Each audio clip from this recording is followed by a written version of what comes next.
الحمدللہ رب العالمین والصلاۃ والسلام علی سید الانبیاء والمرسلین اما بعد فاعوذ باللہ من الشیطان الرجیم بسم اللہ الرحمن الرحیم السلام علیکم ورحمۃ اللہ وبرکاتہ۔ آج ہم الحمدللہ اللہ تعالیٰ کے فضل سے پارہ نمبر 6 شروع کرنے لگے ہیں۔ پارہ نمبر 6 کی آیت نمبر 1 میں اللہ تبارک تعالیٰ نے فرمایا، اللہ یہ پسند نہیں کرتا کہ کوئی شخص دوسرے شخص کے متعلق اعلانیہ بری بات کرے الا یہ کہ اس پر ظلم ہوا ہو۔ یعنی اللہ تعالیٰ کو بدگوئی کرنے والا انسان پسند نہیں، وہ انسان پسند نہیں جو کسی کی اعلانیہ برائی کرے الا یہ کہ وہ حق پر ہو۔ یعنی مظلوم اپنے اوپر کیا جانے والا ظلم بیان کر سکتا ہے، اس کے علاوہ اللہ تعالیٰ کو پسند نہیں کہ کوئی کسی کے متعلق اعلانیہ بری بات کرے، بلکہ اللہ پاک کے ہاں بہتر رویہ کون سا ہے کہ کسی کی برائی کرنے کے جواب میں اس کو درگزر کیا جائے، اور بہترین رویہ کیا ہے کہ اس کے جواب میں بھلائی کی جائے۔ یعنی اگر ہم کسی پر احسان کر کے بھلائی کو پھیلائیں گے تو یہ اللہ کو زیادہ محبوب ہے اور اللہ تعالیٰ کے نزدیک ہونے کا ذریعہ بھی ہے۔ پھر اللہ تعالیٰ نے یہود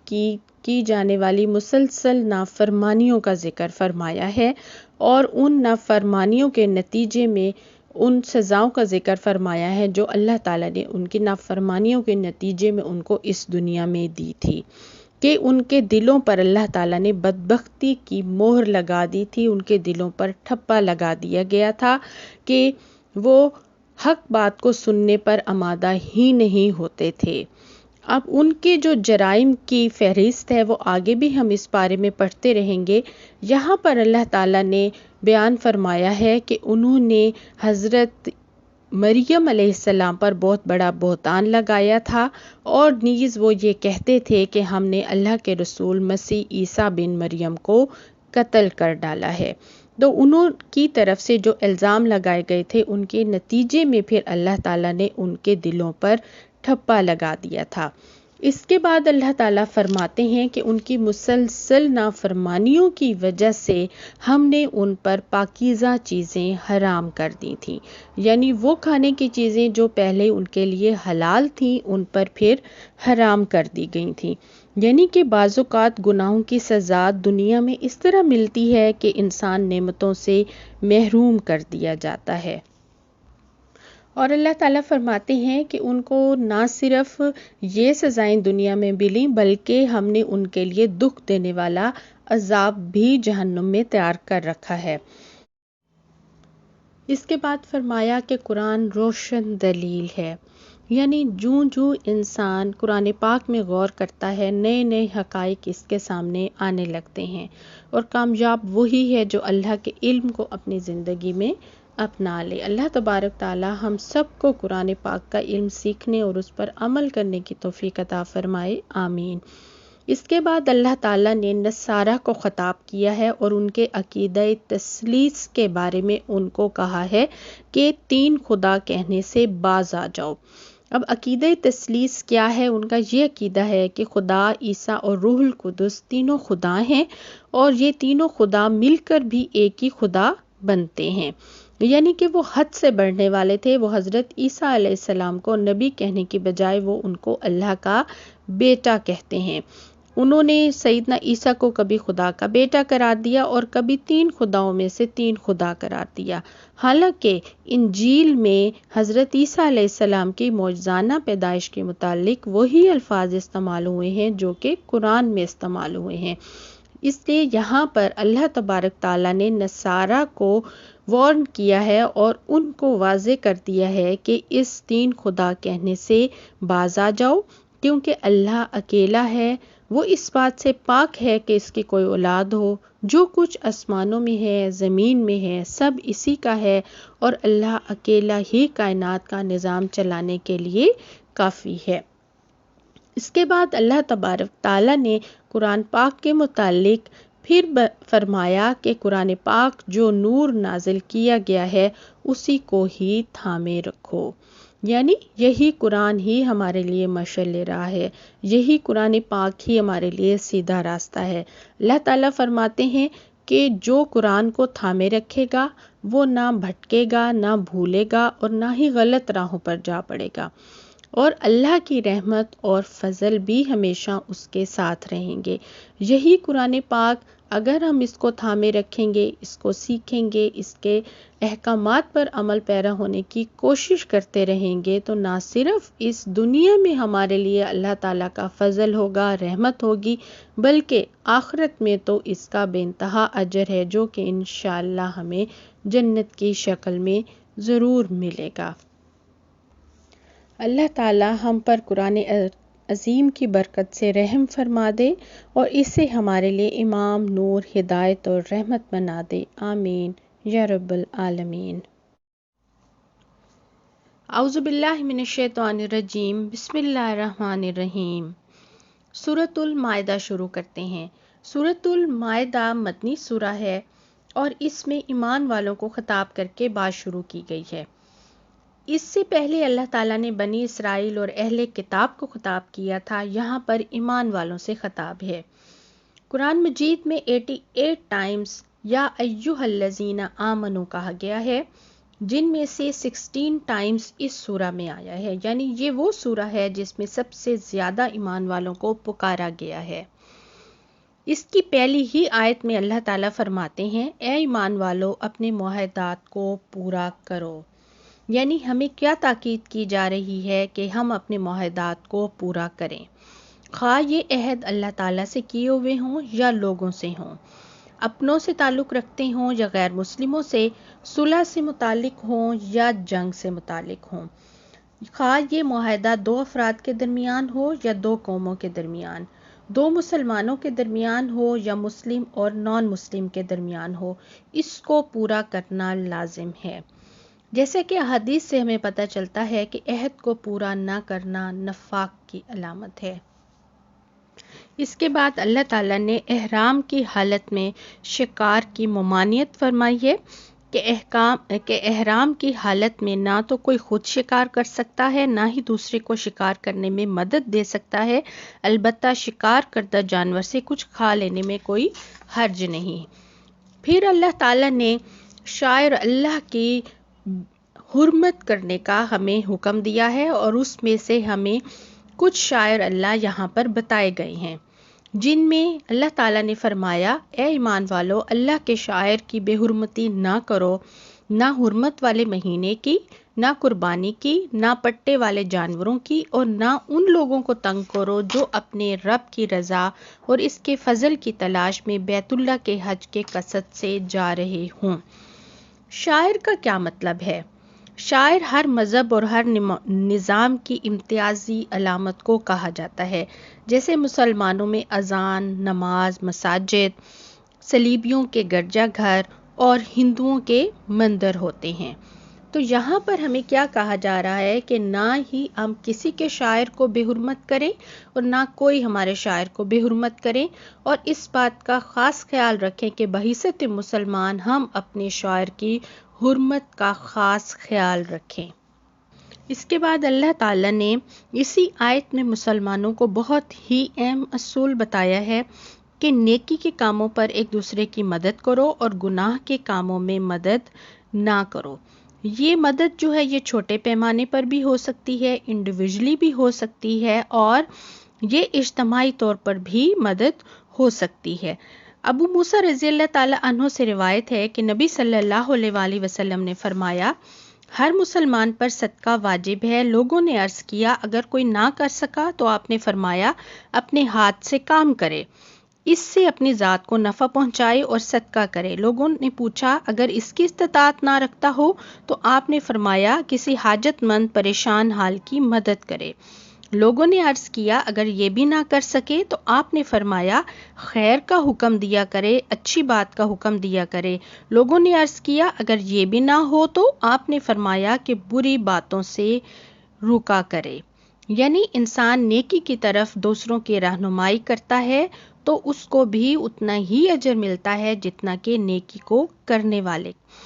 نبی اکرم صلی اللہ علیہ وآلہ وسلم نے فرمایا، جس نے بھلائی کا رستہ دکھایا تو اسے اتنا ہی اجر ملتا ہے جتنا کہ اس کے کرنے والے کو ملتا ہے۔ اس کے بعد اللہ تعالیٰ نے تکمیل دین کی ہمیں خوشخبری دی ہے۔ یہ آیت اس وقت نازل ہوئی جب آپ صلی اللہ علیہ وآلہ وسلم حجۃ الوداع کے موقع پر موجود تھے، اسلامی حکومت قائم ہو چکی تھی، تو اللہ تعالیٰ نے آپ کو یہ خوشخبری دی۔ اللہ تعالیٰ فرماتے ہیں، آج کے دن میں نے تمہارا دین تمہارے لیے مکمل کر دیا اور تم پر اپنی نعمت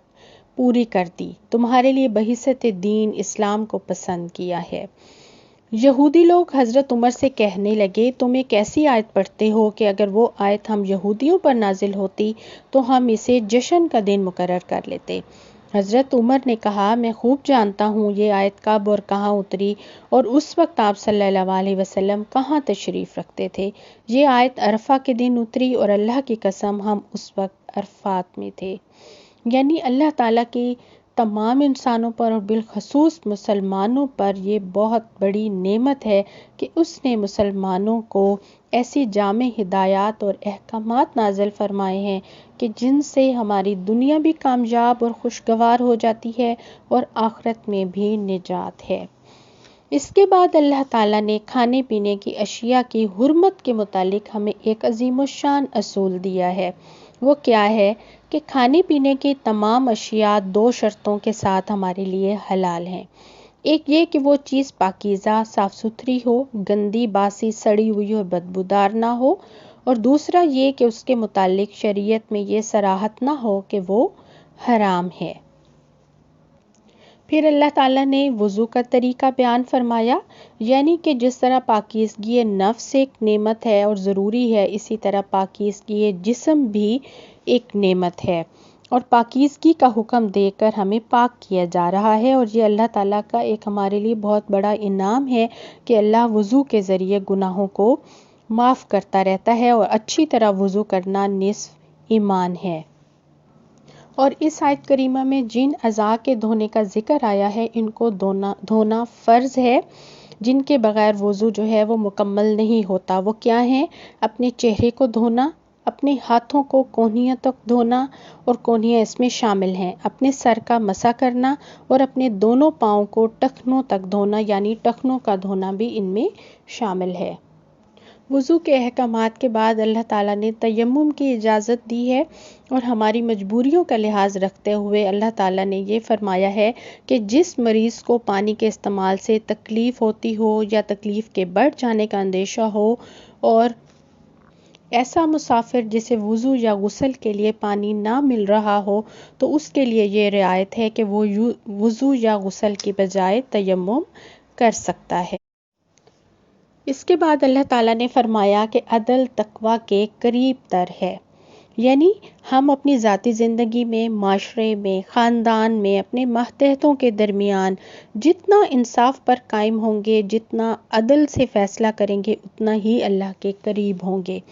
رسول اللہ صلی اللہ علیہ وسلم نے فرمایا، بے شک عدل و انصاف کرنے والے اللہ کے ہاں نور کے ممبروں پر ہوں گے جو رحمان کے دائیں طرف ہوں گے اور اس کے دونوں ہاتھ دائیں ہیں۔ یہ وہ لوگ ہوں گے جو اپنے فیصلوں میں، اپنے گھر والوں میں اور اپنے ماتحتوں کے درمیان عدل کرتے ہیں۔ اللہ تعالی ہمیں ہر فیصلے میں عدل کرنے کی توفیق عطا فرمائے، آمین۔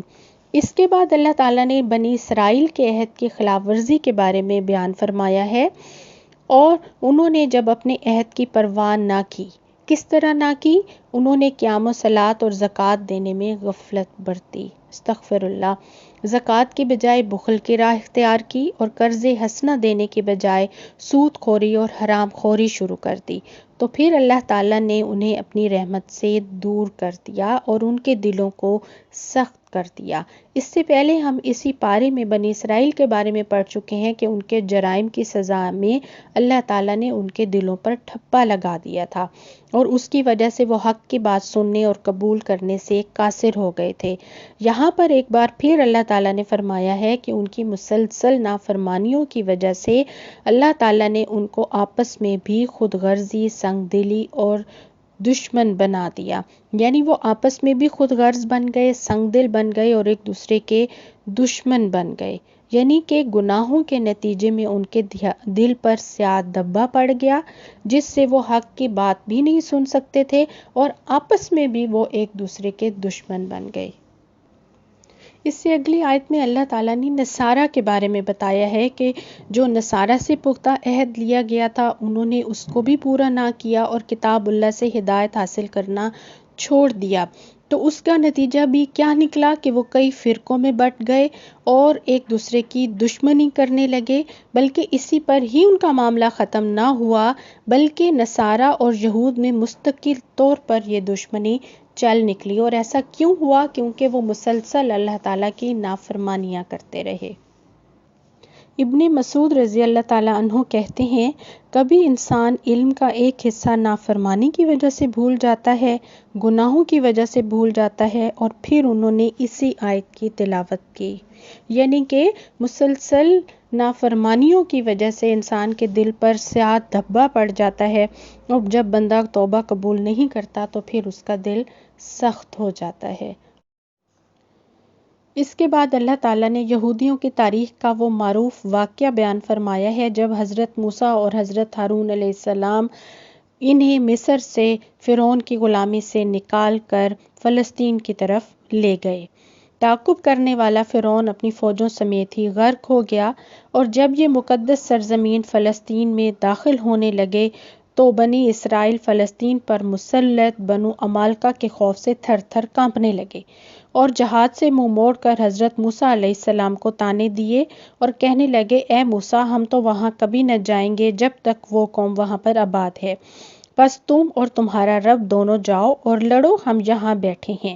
پھر اس نافرمانی میں اس قوم کو اللہ رب العالمین نے 40 سال تک ذلت اور رسوائی کے لیے اسی وادی میں بھٹکنے کے لیے چھوڑ دیا۔ وہ 40 سال تک یہیں پر بھٹکتے رہے، جب یہ ساری نسل مر کھپ گئی اور نئی نسل کے لوگوں نے پھر فلسطین کو فتح کیا۔ اس واقعے کے بعد اللہ تعالیٰ نے حضرت آدم کے 2 بیٹوں کا ذکر فرمایا ہے کہ ان میں سے ایک بدبخت بھائی قابیل نے اپنے دوسرے بھائی کو قتل کر دیا، اور یہ انسانی تاریخ میں پہلی موت تھی۔ اللہ رب العالمین نے ارشاد فرمایا کہ ایک انسان کا قتل بھی پوری انسانیت کا قتل ہے، اور کسی ایک انسان کو زندگی بخشنا پوری انسانیت کو زندگی بخشنے کے مترادف ہے۔ اس کے بعد اللہ تعالیٰ نے ہمیں فلاح پانے کے 3 راستے بتائے ہیں کہ کس طرح ہم فلاح پا سکتے ہیں، کامیاب ہو سکتے ہیں۔ سب سے پہلے اللہ کا خوف دل میں رکھو، دوسرا اللہ سے قریب ہونے کے راستے تلاش کرو، اور یہ راستے ہمیں قرآن پاک میں ملتے ہیں، یعنی عبادات کے ذریعے، انفاق کے ذریعے، دعا سے اور نیکیوں کی کثرت سے۔ تیسرا اللہ تبارک تعالیٰ نے فرمایا کہ جان و مال کے ذریعے جہاد کرو، یعنی اللہ کی راہ میں جہاد کرو، اور ہر وہ کوشش جو اللہ کی راہ میں اللہ کی خوشی کی خاطر کی جائے وہ جہاد ہے۔ پھر اللہ تعالیٰ نے احکام قصاص بیان فرمائے ہیں، جان کے بدلے جان، آنکھ کے بدلے آنکھ، ناک کے بدلے ناک، کان کے بدلے کان، دانت کے بدلے دانت، اور زخموں کے برابر زخم بدلہ ہوگا۔ جو شخص اپنے حق سے دستبردار ہو جائے تو یہ دستبرداری اس کے اپنے گناہوں کا کفارہ بن جائے گی، یعنی معاف کرنا قصاص سے بہتر ہے۔ انس بن مالک کہتے ہیں، میں نے دیکھا کہ نبی پاک صلی اللہ علیہ وآلہ وسلم کے پاس جب بھی کوئی مقدمہ لایا جاتا جس میں قصاص ہوتا تو آپ اس معاملے میں معاف کرنے کا حکم دیا کرتے تھے، اور فرمایا کہ جو اللہ کے دیے گئے احکامات کے مطابق فیصلہ نہیں کرے گا وہ کافر ہے، ظالم ہے اور فاسق ہے۔ پھر اللہ تعالیٰ نے سورۃ آل عمران اور سورۃ نساء کی طرح یہود و نصارہ سے دوستی کرنے کو منع فرمایا ہے۔ کیوں؟ کیونکہ اسلام دشمنی کی خاطر یہ سب مل بیٹھتے ہیں، سمجھوتا کر لیتے ہیں، لہٰذا ان میں سے کوئی بھی ہمارا حقیقی اور قابل دوست کبھی بھی نہیں ہو سکتا۔ اللہ تعالیٰ نے فرمایا، اے ایمان والو، یہودیوں اور عیسائیوں کو اپنا دوست نہ بناؤ، یہ سب ایک دوسرے کے دوست ہیں، اگر تم میں سے کسی نے ان کو دوست بنایا تو وہ بھی انہی سے ہے، یقیناً اللہ ظالموں کو ہدایت نہیں دیتا۔ پھر اللہ تبارک تعالیٰ نے ان خوش قسمت لوگوں کے بارے میں بتایا ہے جن سے اللہ محبت کرتا ہے اور وہ اللہ سے محبت کرتے ہیں۔ وہ کیسے لوگ ہوتے ہیں؟ اللہ تبارک تعالیٰ نے فرمایا یہ لوگ مومنوں پر نرم ہوتے ہیں، یعنی مومنوں سے محبت کرنے والے ہوتے ہیں، مومنوں سے ان کو خیر ملتا ہے، آسانیاں ملتی ہیں، لیکن کفار کے لیے سخت ہوتے ہیں، یعنی کفار کے ساتھ یہ کمپرومائزز نہیں ہیں جو مومنوں کے لیے ان کے رویے میں ہوتے ہیں۔ اللہ کے آگے جھکنے والے، نماز پڑھنے والے، زکوٰۃ کو قائم کرنے والے ہوتے ہیں، اور جو بھی کوئی ان کو ملامت کرے یعنی دین کے راستے میں برا بھلا کہے تو وہ اس سے نہیں ڈرتے، اللہ کی راہ میں جہاد کرتے ہیں، جد و جہد کرتے ہیں، کوشش کرتے ہیں، یعنی جو بھی ان کے پاس اللہ کی طرف سے دی گئی نعمت ہے اس کو اللہ کی راہ میں ہی لگانے کی کوشش کرتے ہیں۔ اور ان کے دوست کون ہوتے ہیں؟ ان کے دوست اللہ، رسول صلی اللہ علیہ وسلم اور اہل ایمان ہوتے ہیں۔ اللہ تعالی ہم سب کو ان خوش قسمت لوگوں میں شامل فرمائے، آمین۔ اس کے بعد ایک بار پھر اللہ تعالیٰ نے یہاں پر کافروں، منافقوں اور اہل کتاب سب سے دوستی کرنے سے منع فرمایا ہے، اور اس کی کیا وجہ بتائی ہے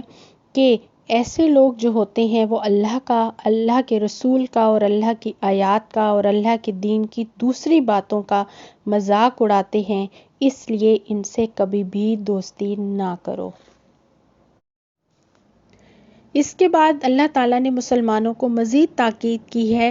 کہ ہمیں ایسے لوگوں سے دوستی نہیں کرنی چاہیے، چاہے وہ اہل کتاب ہوں، کافر ہوں یا مشرک ہوں، جو بھی اللہ کا، اللہ کے رسول کا، اللہ کی کتاب کا، اللہ کی آیات کا یا دین کی دوسری باتوں کا مذاق اڑاتے ہیں، ان سے کسی طرح بھی دوستی کرنا جائز نہیں، اور ایسے لوگ کبھی بھی ہمارے خیر خواہ نہیں ہو سکتے۔ ایسے لوگوں کی مجلسوں سے بھی ہمیں دور رہنا چاہیے۔ پھر اللہ تعالیٰ نے یہودیوں کی مزید نافرمانیوں کا ذکر فرمایا ہے کہ جن کی وجہ سے ان پر اللہ تعالیٰ کا غضب نازل ہوا اور وہ سور اور بندر بنا دیے گئے۔ وہ سود خور تھے، اور قرض حسنہ دینے کا جب ان کو کہا جاتا تو وہ بکواس شروع کر دیتے اور کہتے کہ اس کا مطلب یہ ہوا کہ اللہ فقیر ہو گیا ہے، نعوذ باللہ، اور ہم غنی ہیں تبھی تو وہ ہم سے قرض مانگتا ہے۔ تو ان کی انہی بد کرداریوں کی وجہ سے اللہ تعالیٰ نے ان کو پھر یہ سزا دی تھی۔ اس کے بعد اللہ تعالیٰ نے یہودیوں کی، عیسائیوں کی عقیدہ تثلیث کو کفر قرار دیا ہے، اور اس کے بعد ایک بار پھر یہودیوں پر جو حضرت داؤد علیہ السلام اور حضرت عیسیٰ علیہ السلام کی زبان سے لعنت کی گئی اس کا ذکر آیا ہے، اور اس لعنت کے اسباب یہاں پر کیا بیان ہوئے ہیں کہ یہود پیغمبروں کی نافرمانی کیا کرتے تھے، وہ حد سے بڑھے ہوئے تھے، اور جب بھی کوئی برائی دیکھتے اس کو نہ روکتے۔ اس کے بعد اللہ تعالیٰ نے فرمایا کہ اہل ایمان سے دشمنی تو تمام ہی کفار کرتے ہیں، اور ان میں شدید ترین دشمنی یہودی اور مشرکین یعنی ہندو اور بت پرست ہیں وہ کرتے ہیں، اور اہل ایمان کے لیے نرم گوشہ وہ لوگ رکھتے ہیں جو حضرت عیسیٰ علیہ السلام کی صحیح تعلیمات پر قائم ہیں۔